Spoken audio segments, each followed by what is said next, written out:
Hello friends, welcome back to my channel. Friends, आज की इस वीडियो में हार्ट के बारे में आपको बताऊंगी। बहुत ही कॉम्प्लिकेटेड टॉपिक होता है। हार्ट के बारे में ये बहुत सिंपल होता है, इसको ध्यान से समझिए। लास्ट में फिगर कैसे बनता है ये भी बताऊंगी। चलिए वीडियो को स्टार्ट करते हैं। हार्ट जो होता है, दिल, वह 300 ग्राम का होता है और बाईं ओर होता है। दिल के बीचों बीच में होता है, हल्का लेफ्ट साइड में होता है। हार्ट के एक कमरे होते हैं, उन कमरों को चेम्बर कहते हैं। क्या कहते हैं? चेम्बर कहते हैं, जिसमें 4 चेम्बर्स होते हैं। अभी पहले चेम्बर्स हटाइए। हार्ट का जैसे या इसमें आपको 2 चेम्बर दिख रहे हैं, एक ऊपर एक नीचे। इसमें भी आपको 3 चेम्बर दिख रहे होंगे, 1 2 3। इसमें बताइए कितने चेम्बर हैं? 4 चेम्बर, 1 2 3 4। आप चेम्बर को देखिएगा तो चेम्बर को 2 भाग में बांट सकते हैं। हार्ट के चेम्बर को कितने भाग में बांट सकते हैं? हार्ट के चेम्बर को 2 भाग में बांट सकते हैं, अपर चेम्बर और लोअर चेम्बर। अपर चेम्बर को अलिंद, इंग्लिश में एट्रियम कहते हैं। लोअर चेम्बर को निलय, इंग्लिश में वेंट्रिकल कहते हैं। तो नीचे का चेम्बर हो गया निलय और ऊपर का चेम्बर हो गया अलिंद, यानी एट्रियम हो गया। समझ आया फ्रेंड्स? अब इनके मेन फंक्शन को समझते हैं। ऊपर के अलिंद यानी एट्रियम का काम केवल ब्लड को रिसीव कर लेना, और उसमें जो ब्लड आ रहा है उसको रिसीव करने का काम कौन करता है? अलिंद यानी एट्रियम करता है। यानी ब्लड ऊपर से बस इसमें आ गया, और यह जो नीचे का पार्ट है निलय, यह पंप करता है। ब्लड को पंप करने का काम कौन करता है? ब्लड को पंप करने का काम निलय करता है। निलय। अब आपका यही क्वेश्चन बनता है कि हार्ट की मांसपेशियां कहां पर अधिक मजबूत होती हैं, अलिंद में कि निलय में? ये केवल रिसीव किया और इसको दे दिया, ये हमारा पूरा पंप किया। पंप करने के लिए क्या होता है? मतलब मजबूत होता है। निलय की मांसपेशियां मजबूत होती हैं। अब मछली में जो चेम्बर होते हैं वो 2 होते हैं, ऊपर का एक अलिंद और एक निलय उभयचर, यानी जो मेढक जमीन और पानी दोनों में रह सकता है, और सरीसृप रेंगने वाले जीव, उनमें चेम्बर 3 होते हैं। अब आप बताइए, और अलिंद की संख्या कितनी होगी? 2 1 2, और निलय की संख्या 1 और अलिंद में भी 2। इस साइड में दाहिना अलिंद और इस साइड में बायां अलिंद, लेफ्ट एट्रियम और राइट एट्रियम। निलय एक ही है, ये लेफ्ट साइड, ये लेफ्ट राइट क्या होगा? स्तनधारी, जिसमें मानव आते हैं, पक्षी यानी एबीज और मैमल्स। इसमें हार्ट कितने चेम्बर का होता है? 4 चेम्बर का। अपर चेम्बर, लोअर चेम्बर। अपर चेम्बर को क्या कहते हैं? एट्रियम। यानी अलिंद कितने? 2, दाहिना अलिंद बायां अलिंद, लेफ्ट एट्रियम और राइट एट्रियम। और वेंट्रिकल भी कितने? 2, राइट वेंट्रिकल लेफ्ट वेंट्रिकल। ये मानव का है। यहाँ मेन फिगर देखकर समझते हैं ताकि आपको अच्छे से समझ में आ जाए। यह समझने के लिए था। अभी हार्ट किधर होगा? लेफ्ट साइड में। इसको मापने के लिए स्टेथोस्कोप का प्रयोग करते हैं। जिस भी क्लास के स्टूडेंट होंगे आपको पता होगा ये किसका स्टेथोस्कोप है। इसमें हम क्या नापते हैं? हार्ट बीट सही से चल रहा है कि नहीं, लेफ्ट साइड होता है। अब पढ़ेंगे हार्ट के बारे में, ध्यान से समझिए फ्रेंड्स। देखते हैं हार्ट दिखता कैसे है। चलिए देखते हैं।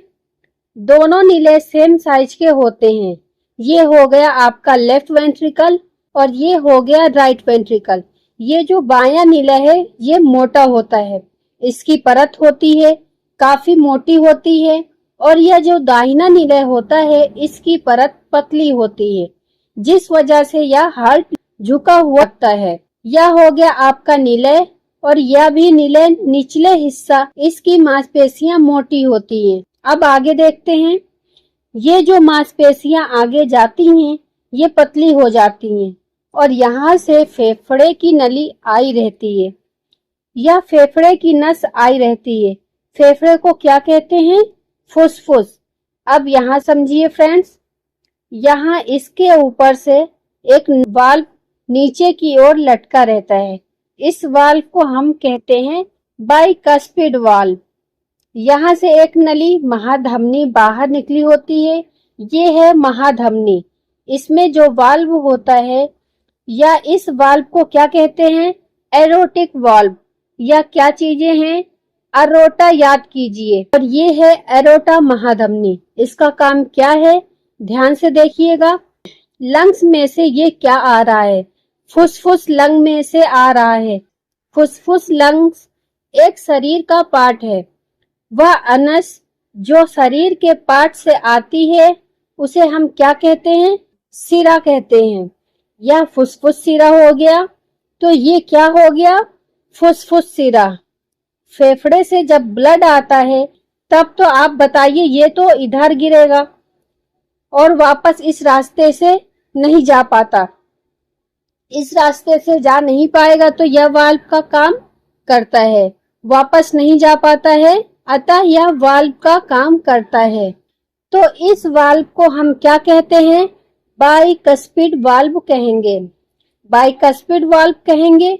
ये जो वाल्व है, यह कहा जा रहा है, यह नस ब्लड को पूरे शरीर में लेकर जा रहा है।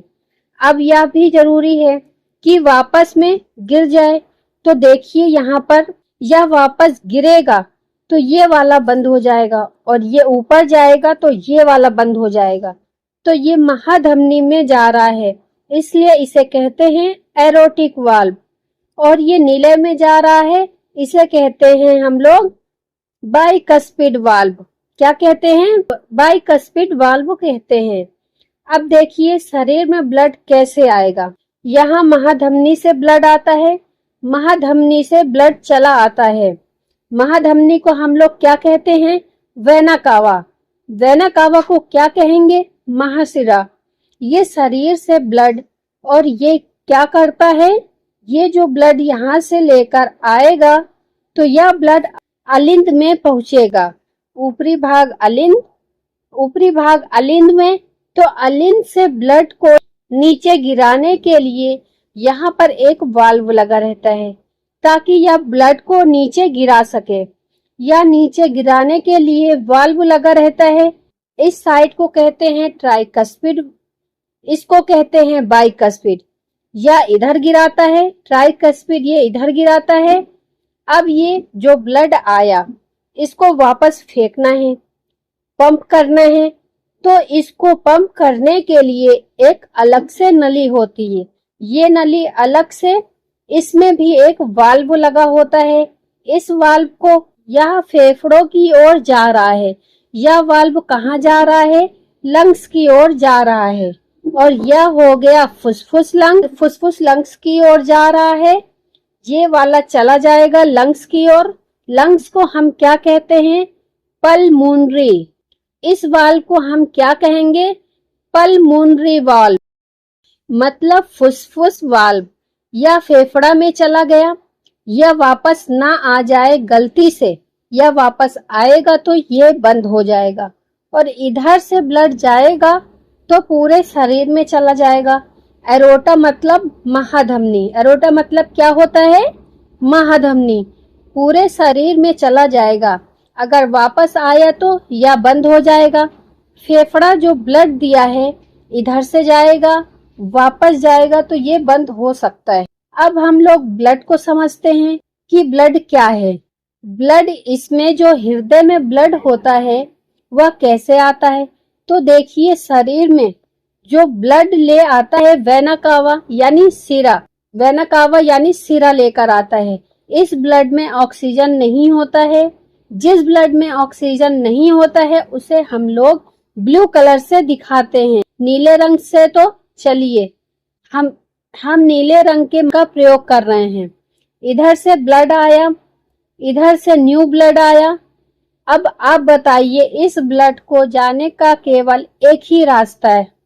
यहाँ से ब्लड जाएगा, इसमें क्या यह ब्लड वापस जा पाएगा, नहीं जा पाएगा।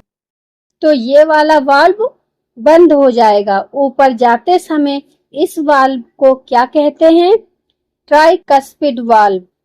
अब यह ब्लड जैसे नीचे आएगा, आपको पता है निचले भाग पर हम क्या कहते हैं? नीले कहते हैं। यह ब्लड को पंप करेगा, ऊपर क्या करेगा? पंप करेगा। पंप करते दौरान जैसे पंप करेगा ये ट्राइकस्पिड हरा वाला वाल्व बंद हो जाएगा और यह ब्लड सीधा इस रास्ते से चला जाएगा। इस रास्ते से कहाँ चला जाएगा? फेफड़े में चला जाएगा, लंग्स में चला जाएगा और लंग्स में यह ब्लड जाकर साफ होगा। कैसे साफ होगा? उसमें ऑक्सीजन मिला दिया जाएगा। जैसे ही ऑक्सीजन मिलाएंगे वह ब्लड रेड कलर का हो जाएगा, रेडिश हो जाता है। अब वह फेफड़े में से आएगा, वापस इस रास्ते से इधर से आएगा। तो ब्लड इसमें ऑक्सीजन मिला है तो इसको हम रेड कलर से दिखाएंगे। अब बताइए, यह तो आ गया आपका अलिंद, यह तो आ गया आपका अलिंद में। किस साइड वाले? लेफ्ट साइड वाले अलिंद में आ गया। जब यह लेफ्ट साइड वाले अलिंद में आएगा तो ये इसको क्या करेगा? नीचे गिरा देगा। ये वाला जो ब्लड है आया ऑक्सीजनेटेड ब्लड, यह वापस किससे गिरेगा? यह वापस किस में गिरेगा? नीले में गिर जाएगा। नीले में गिर गया। नीले में जब ये ब्लड गिरेगा तो नीले का काम क्या है? पंप करना। नीले जो इसको पंप करेगा तो ये कहाँ जाएगा? जैसे ही पंप करेगा यह वाला रास्ता बंद हो जाएगा। अब यह किस में जाएगा? इसमें। अब ये पंप करेगा तो यह तो चला जाएगा आपका किस में? यह तो चला जाएगा आपका किस में? एरोटा में, महाधमनी में चला गया। एरोटा में अब मान लीजिए गलती से वापस आएगा, गलती से वापस चला आएगा तो ये वाला वाल्व बंद हो जाएगा। क्या ये फुसफुस का वाल्व है या एरोटा का है? एरोटा का तो इसे हम कहते हैं एरोटिक वाल्व और ये एरोटा महाधमनी आप याद कीजिए। इससे पहले वाला टॉपिक महाधमनी, धमनी, छोटी वाली धमनी, उसके बाद क्या थी? केशिका, छोटी सिरा, महासिरा को क्या कहा गया है? Vena cava.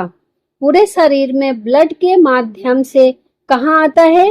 राइट यानी दाहिना अलिंद में। दाहिना अलिंद के बाद नीले, दाहिना नीले के बाद सीधे कहाँ गया? फेफड़े में। कहाँ गया? फेफड़े में। फेफड़े के बाद कहाँ आया? बायां अलिंद में। बायां अलिंद के बाद बायां नीले। अब बायां नीले इसको पंप करेगा तो एरोटा यानी महाधमनी से यह पूरे शरीर में ब्लड में चला गया। तो आप ब्लड का मार्ग जरा देखिए, कैसे एक एक करके समझिए। इम्पोर्टेंट टॉपिक है फ्रेंड्स। पूरे शरीर से आएगा महाशिरा के द्वारा, ये है महाशिरा। महाशिरा के बाद दाहिना अलिंद, दाहिना नीले, इसके बाद फेफड़ा, फेफड़ा के बाद बायां अलिंद, बायां नीले, पूरे शरीर के बाद दाहिना अलिंद, दाहिना नीले और फेफड़ा, उसके बाद बायां अलिंद, बायां नीले, फिर पूरा शरीर। हार्ट रक्त का मार्ग समझ आ गया फ्रेंड्स? हार्ट के अंदर आप रक्त का मार्ग देखें। इससे पहले वाले पार्ट में शरीर में रक्त का मार्ग देखे थे, अब डिटेल से देखते हैं। आप बताइए, जब शरीर से रक्त आएगा तो कहाँ जाएगा? दाहिना अलिंद। कहाँ गया? दाहिना अलिंद। दाहिना अलिंद के बाद दाहिना नीले। ये वाली जो धमनी है हृदय से जा रही है, इसलिए धमनी होगी। यह धमनी कहाँ जा रही है? फेफड़े में। तो इसे क्या कहेंगे? फुसफुस धमनी। या फुसफुस धमनी में जो ब्लड जा रहा है, शुद्ध थोड़े हैं। देखिए शुद्ध आया है और शुद्ध जा रहा है, या तो शुद्ध होने जा रहा है फेफड़े में। फेफड़ा के बाद आएगा फुसफुस सिरा। सिरे में अशुद्ध बहता है या फेफड़े से आ रहा है, इसलिए इस सिरा में शुद्ध बहेगा। अब इस नसों को भी शामिल करेंगे। शरीर से कैसे आएगा? दाहिना अलिंद, दायां नीले, फुसफुस, धमनी। फुसफुस के बाद फुसफुस आएगा। फेफड़े को क्या कहते हैं? फुसफुस, क्योंकि धीरे धीरे फुसफुस आवाज करती है तो यह फुसफुस में गया। वापस जब आएगा फुसफुस सिरा, बायां अलिंद, बायां नीले के बाद महाधमनी यानी एरोटा महाधमनी। इससे पहले आपने पढ़ा हार्ट में 6 हिस्से होते हैं और 4 चैम्बर 4 होते हैं, लेकिन 6 हिस्से में ब्लड जाएगा। कहाँ कहाँ? पहला दाहिना अलिंद, दाहिना नीले दूसरा, फुसफुस धमनी तीसरा, एक साइड 3 और दूसरे साइड भी 3। फेफड़ा आएगा, फुसफुस सिरा, बायां अलिंद दूसरा हो गया, बायां नीले तीसरा। एक इधर से हो गया हिस्सा आने का। यहाँ देखिए, अगर बाहरी नस को भी लेंगे 4 इधर हो जाएगा, 4 इधर हो जाएगा। धीरे धीरे संख्या बढ़ रही है। पहले 4 चैम्बर बताइए, उसके बाद 6 रास्ते। अब 8 रास्ता देखेंगे। पहला रास्ता महाशिरा, यहाँ से ब्लड आया। महाशिरा, पहला दाहिना अलिंद, दूसरा दाहिना नीले, तीसरा फुसफुस धमनी, चौथा इधर पहुंच गया फेफड़ा कॉमन है। कहाँ पहुंचा? फेफड़ा में। अब आएगा इधर भी 4। कौन कौन सा? फुसफुस सिरा, पहला बायां अलिंद, दूसरा बायां नीले, तीसरा और महाधमनी। 4 इधर भी हो गया। धीरे धीरे करके यह रास्ता बढ़ेगा। हार्ट में 4 चैम्बर, 1 2 3 4। इस साइड में 2 वाल्व, इस साइड में भी 2 वाल्व। हार्ट में कितने वाल्व हैं? 4। ये महाधमनी एरोटा की ओर जा रहा है, एरोटिक वाल्व, और ये नीले की ओर खुल रहा है। इसे कहते हैं बाइकस्पिड और इसे कहते हैं ट्राइकस्पिड। और ये फुसफुस की ओर जा रहा है, इसलिए इसको पल्मोनरी वाल्व। समझ आया फ्रेंड्स? अब वाल्व को भी शामिल कीजिए। सभी प्रकार के मार्ग को, सभी प्रकार के वाल्व को शामिल कीजिए। देखिए आपका कॉन्सेप्ट क्लियर है कि नहीं। वेना कावा मतलब होता है महाशिरा। महाशिरा से आएगा तो कहाँ जाएगा? दाहिना अलिंद। उसके बाद कौन से वाल्व को पार करेगा? ट्राइकस्पिड वाल्व को, दाहिना नीले यानी राइट नीले। अब ये कौन से वाल्व को पार करेगा? पल्मोनरी वाल्व को, क्योंकि फेफड़ा में जा रहा है। इस नस का क्या नाम है? फुसफुस धमनी। कहाँ गया? फेफड़ा में। फेफड़ा से आएगा कहाँ पर? फुसफुस सिरा। फुसफुस सिरा के बाद बायां अलिंद यानी लेफ्ट एट्रियम। इसके बाद कौन सा वाल्व पार करेगा? ये वाला। इसे कौन सा कहते हैं? डाइकस्पिड वाल्व। ये हो गया डाइकस्पिड वाल्व। कहाँ गया? लेफ्ट वेंट्रिकल, बायां नीले। यह पंप करेगा तो कौन से वाल्व को पार करेगा? एरोटिक वाल्व को।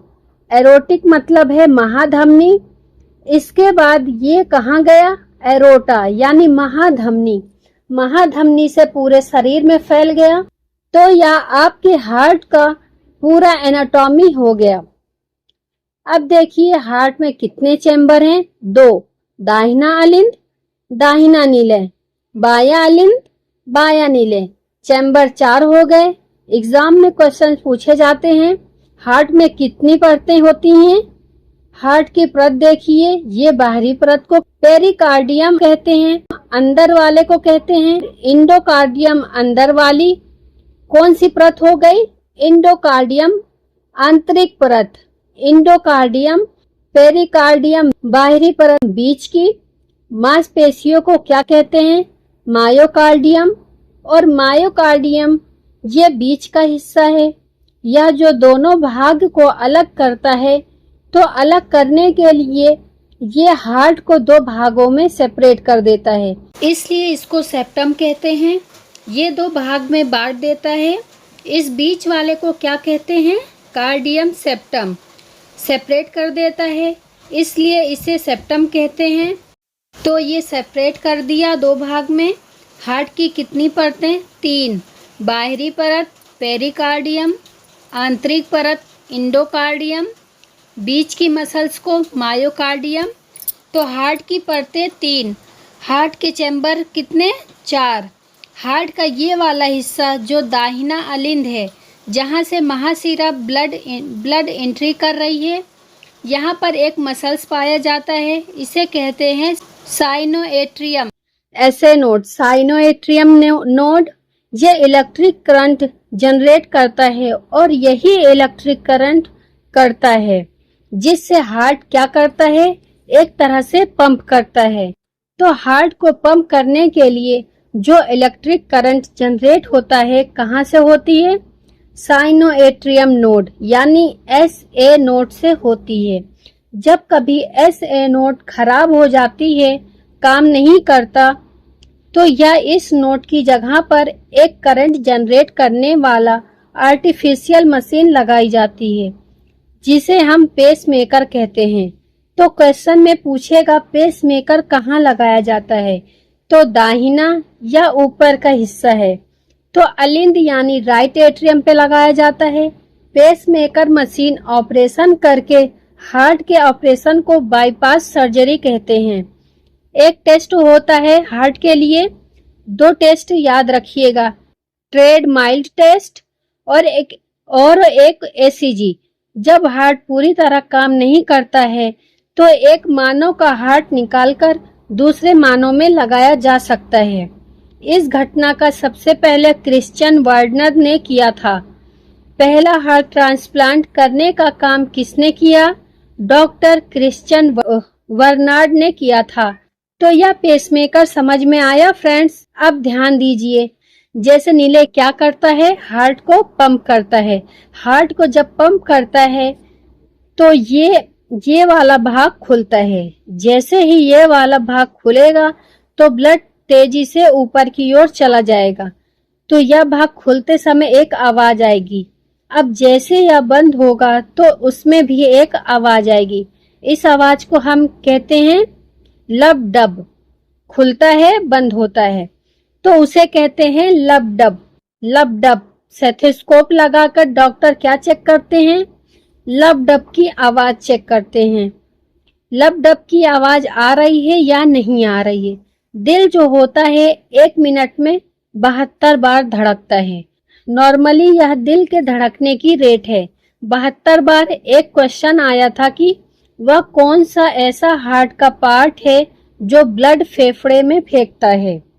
राइट वाला जो पार्ट है, जैसे ही यह ब्लड आया फेफड़े में फेंक दिया, तो राइट पार्ट ब्लड को कहाँ पंप करता है, फेफड़े में। और लेफ्ट पार्ट जो है ये ब्लड को कहाँ पंप करता है, एरोटा यानी महाधमनी। महाधमनी द्वारा पूरे शरीर में, चूंकि अब ये पूरे शरीर में पंप कर रहा है, इसलिए इसको ज्यादा शक्ति की जरूरत है। और यह फेफड़ा को पंप कर रहा है। फेफड़ा तो यही रहता है, इसको कम शक्ति की जरूरत है। ज्यादा शक्ति की जरूरत किसे है, लेफ्ट वेंट्रिकल यानी बायां निलय को।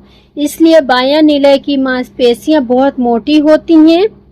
बायां निलय की मांसपेशियां कैसी हो जाती हैं, मोटी हो जाती हैं।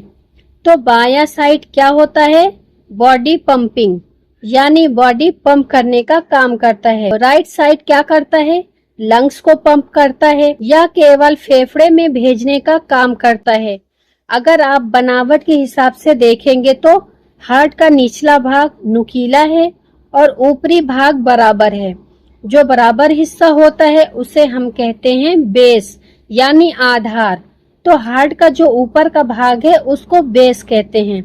और एपिक्स नुकीले भाग को क्या कहते हैं, एपिक्स। तो इसको हम लोग क्या कहते हैं, एपिक्स। जंगली क्या होता है, कोई पहाड़ होता है, ऐसे होता है, उसका एपिक्स ऊपर और बेस नीचे, लेकिन हार्ट में उल्टा है। इसका नुकीला भाग नीचे और निचले को क्या कहते हैं, एपिक्स, और ऊपर वाले को क्या कहते हैं, बेस कहते हैं। हार्ट का ऊपर वाला भाग हो गया बेस। अब जरा ध्यान से देखिए, हमारे शरीर में लगभग 5 लीटर ब्लड होता है। 5 से 5.5 लीटर के बीच में एवरेज मानिए 5 लीटर ब्लड होता है। हमारा हाथ कितना छोटा होता है, हमारा हार्ट कितना छोटा होता है, कप के बराबर। इतना छोटा, बताइए 5 लीटर गैलन इतना बड़ा होता है तो 300 ग्राम में 1000 ग्राम यानी 5000 ml। 5000 लीटर कैसे आ गया। 1 मिनट में हार्ट जो धड़कता है 72 बार, यानी 1 मिनट में 72 बार धड़कता है। जब एक बार हृदय धड़कता है तो केवल 70 ml ब्लड को पंप करता है। यानी एक बार हार्ट जब पंप हुआ तो कितना ml ब्लड पंप किया? 70 ml ब्लड पंप किया। एक मिनट में कितनी बार धड़कता है? 72 बार। यानी एक मिनट में कितना ब्लड पंप कर दिया? एक बार में पंप करेगा तो 70 ml, एक मिनट में 72 बार पंप करेगा तो यहाँ से गुणा कर दीजिए, कितना आएगा? 50-40, 5040 लगभग 5 लीटर आएगा। पूरे शरीर के ब्लड को पंप होने में कितना टाइम लगता है? 1 मिनट लगता है, 72 बार लगता है। इसलिए डॉक्टर जो होता है आपकी धड़कनों को देखता है, ठीक स्पीड से धड़क रहा है कि नहीं, वरना ब्लड को ऑक्सीजनेट में होने में टाइम लग जाएगा। एक ही बार ब्लड आता है या थोड़ा थोड़ा करके आता है? इतना समझ आ गया फ्रेंड। अब आपको फिगर बनाना सिखाएंगे कैसे बनता है। जब आप फिगर बनाना सीख जाएंगे कि डाइकस्पिड कहाँ होता है, डाइकस्पिड कहाँ होता है, एरोटिक कहाँ होता है, अगर फिगर ही बनाना नहीं सीखेंगे तो कितने चीज को याद कर पाएंगे। आई होप आप सबको वीडियो समझ आ गई होगी। वीडियो समझ आई हो तो चैनल को लाइक एंड सब्सक्राइब जरूर करिए।